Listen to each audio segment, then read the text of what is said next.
लोकसभा निवडणुकीपूर्वी केंद्र सरकारकडून 3 भारतरत्न पुरस्कारांची घोषणा करण्यात आली आहे। माजी पंतप्रधान नरसिंह राव यांना भारतरत्न पुरस्कार जाहीर करण्यात आलाय।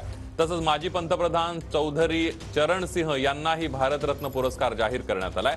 तसंच ज्येष्ठ वैज्ञानिक MS स्वामीनाथन यांनाही भारतरत्न पुरस्कार जाहीर करण्यात आलाय। पंतप्रधान मोदींनी ट्विट करून ही माहिती दिली आहे। PV नरसिंह राव यांना भारतरत्न जाहीर। एक प्रतिष्ठित विद्वान राजकारणी, आर्थिक विकासाचं द्वार उघडणारे पंतप्रधान अशी ख्याती, आंध्र प्रदेशचे मुख्यमंत्री, केंद्रीय मंत्रीपदी काम केलंय। दूरदर्शी नेतृत्वामुळे भारत आर्थिक आघाडीवर नेला।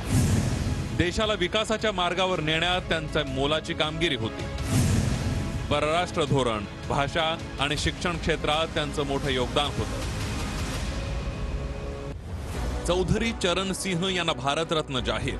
चौधरी चरण सिंह देशाचे माजी पंतप्रधान आहेत। उत्तर प्रदेशचं मुख्यमंत्रीपद आणि केंद्रात गृहमंत्रीपदही भूषवलंय। शेतकऱ्यांचे अधिकार आणि कल्याणासाठी विशेष कार्य केलंय। आणीबाणीच्या विरोधातही ठाम भूमिका घेतली। राष्ट्र उभारणीमध्ये चौधरी चरण सिंह यांचं मोलाचं योगदान आहे। MS स्वामीनाथन यांना भारतरत्न जाहीर झालाय। हरित क्रांतीचे जनक अशी ख्याती, शेतकऱ्यांच्या कल्याणासाठी मोठं योगदान, आव्हानात्मक काळात भारतीय कृषी क्षेत्राला आत्मनिर्भर बनवलं, वनस्पतींची पैदास आणि नैसर्गिक साधन संपत्तीचं जतन या विषयांवर काम केलंय।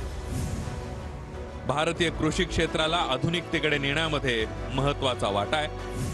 भारत सरकारच्या कृषी मंत्रालयाचे प्रधान सचिव म्हणूनही त्यांनी काम केलंय।